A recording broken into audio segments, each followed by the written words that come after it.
আৰু গেলাবিলৰ Morrell policing কাণ্ডৰ দুই অভিযুক্তক গ্ৰেপ্তাৰ কৰিবলৈ সক্ষম হৈছে। মূল অভিযুক্ত শশাংক শ্ৰেষ্ঠ আৰু ৰঞ্জিত শ্ৰেষ্ঠক গ্ৰেপ্তাৰ কৰা হৈছে। ঘটনা সংঘটিত কৰি পলায়ন কৰিছিল, পলাতক অৱস্থাত আছিল, আত্মগোপন কৰি আছিল এই দুই মূল অভিযুক্তই। ইয়াৰ পূৰ্বে ৰাজু শ্ৰেষ্ঠক গ্ৰেপ্তাৰ কৰিছিল আৰক্ষীয়ে। সোমবাৰে হেমন্ত বৰা, পূৰবী বৰা, সুশীলা বৰাক আটক কৰি সোধা পোছা অব্যাহত ৰাখিছে আৰক্ষীয়ে। যদি শেহতীয়াকৈ এই দুই মূল অভিযুক্ত ইতিমধ্যে আৰক্ষীৰ জালত পৰিছে, গ্ৰেপ্তাৰ কৰিবলৈ সক্ষম হৈছে। এই যুৱক দুজনৰ পৰুচনাতে পৰি একাংশই এগৰাকী কিশোৰ আৰু এজন যুৱকক নিৰ্মমভাৱে প্ৰহাৰ কৰিছিল, যি ঘটনাৰ ফলত আচলতে সমগ্ৰ ৰাজ্যতে প্ৰতিক্ৰিয়াৰ সৃষ্টি হৈছিল।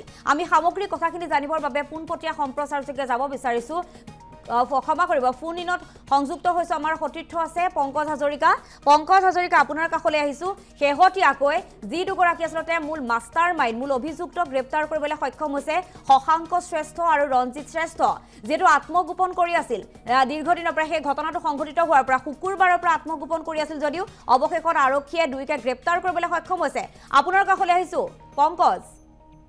হয়, নিশ্চয়কৈ সবিতা। আচলতে যিটো মৰেল পুলিচিঙৰ ঘটনা, যিটোক লৈ আচলতে ৰাজ্যজুৰি হৈচৈ সৃষ্টি হৈছিলে, ব্যাপক প্ৰতিক্ৰিয়াৰ সৃষ্টি হৈছিলে, বিভিন্নজনে দাবী উত্থাপন কৰিছিলে যে এই মৰেল পুলিচিঙৰ ঘটনাত জড়িত যিসকল আচলতে অভিযুক্ত সেইসকলক গ্ৰেপ্তাৰৰ দাবী উঠিছিলে। বিভিন্ন দল সংগঠনে দাবী জনাইছিলে, ৰাইজে দাবী জনাইছিলে, গোলাঘাটবাসীয়ে দাবী জনাইছিলে। তাৰ পাছত আচলতে আৰক্ষীয়ে এই 8জনক ইতিমধ্যে গ্ৰেপ্তাৰ কৰিছে আৰু কেইবাজনকো গ্ৰেপ্তাৰ কৰিব বুলি ইতিমধ্যে আৰক্ষীয়ে জানিবলৈ দিছে। কিন্তু মূল কথাটো হ'ল যে যিকেইজন মূল অভিযুক্ত আচলতে চিহ্নিত হৈছিলে, তেওঁলোক ককাই ভাই আচলতে ৰঞ্জিত শ্ৰেষ্ঠ, শশাংক শ্ৰেষ্ঠ আৰু ৰাজু শ্ৰেষ্ঠ, এই মূল এইকেইজনেই আচলতে কালপিত আছিলে। আৰু তেওঁলোকৰ নেতৃত্বতে একাংশই আচলতে এনেধৰণৰ মৰেল পুলিচিঙৰ দৰে ঘটনা সংঘটিত কৰিছিলে, যিটো একেবাৰে অমানৱীয় এক ঘটনা সংঘটিত কৰিছিলে।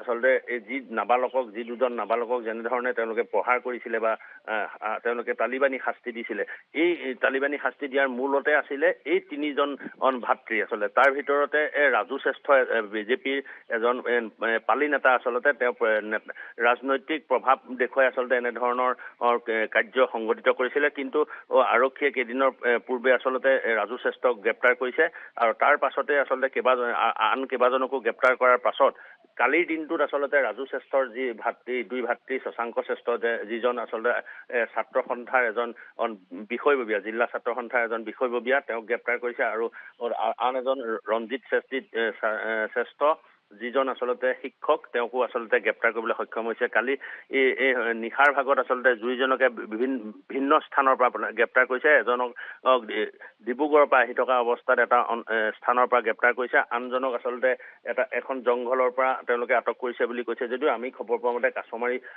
দিশৰ পৰা আহি থকা অৱস্থাত তেওঁক আটক কৰিছে।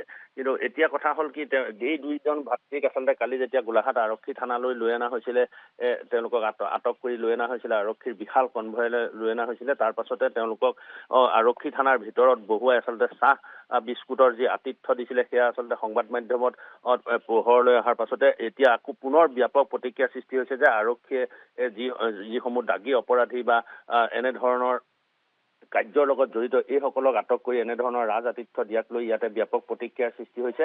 ইতিমধ্যে মুঠ 8জনক ইতিমধ্যে গ্ৰেপ্তাৰ কৰিছে আৰু প্ৰায় 3 পৰা 4জন এই গোটেই ঘটনাটোৰ লগত জড়িত গ্ৰেপ্তাৰ কৰিব বুলি আৰক্ষীয়ে জানিবলৈ দিছে। পংকজ হাজৰিকা, যিহেতু যি দুজন আচলতে কিশোৰক মানসিক নিৰ্মমভাৱে প্ৰহাৰ কৰিছিল, তেওঁলোকৰ স্বাস্থ্যৰ অৱস্থা বৰ্তমান কেনেকুৱা?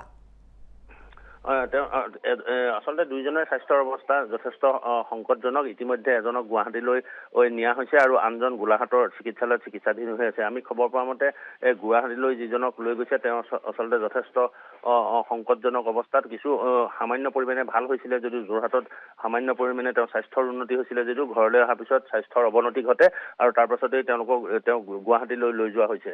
আৰু আনজন আচলতে গোলাঘাট চিকিৎসালয়ত চিকিৎসাধীন হৈ আছে। ইতিমধ্যে কিছু স্বাস্থ্যৰ উন্নতি হৈছে যদিও আচলতে কিমান দিন চিকিৎসা চলিব সেয়া এতিয়া কৈ দিব পৰা নহ'ব, কিন্তু তেওঁ এই মুহূৰ্তলৈকে চিকিৎসাধীন হৈ আছে। আৰু এই 2জনক যি আচলতে অমানসিক অত্যাচাৰ চলাইছিলে, তালিবানী শাস্তি দিছিলে, আচলতে তেওঁলোকে মাৰপিট কৰিছিলে, ভোট জলকীয়া সানিছিলে, নিমখ পানী ঢালিছিলে, এনেধৰণৰ ঘটনা সংঘটিত হোৱাৰ পাছতে আচলতে এই ঘটনাটো আচলতে লুকাই আছিলে।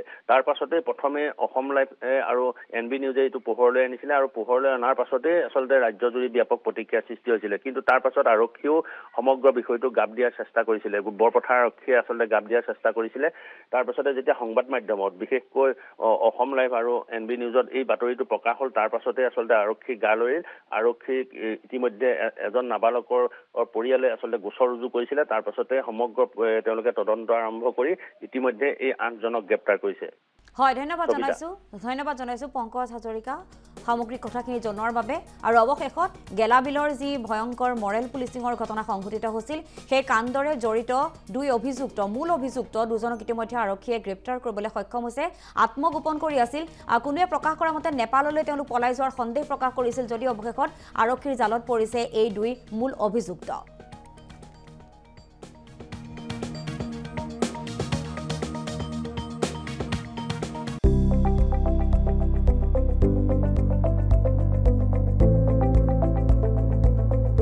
NB নিউজ সহজ সৰল ভাষাত নৱভাৰতৰ কথা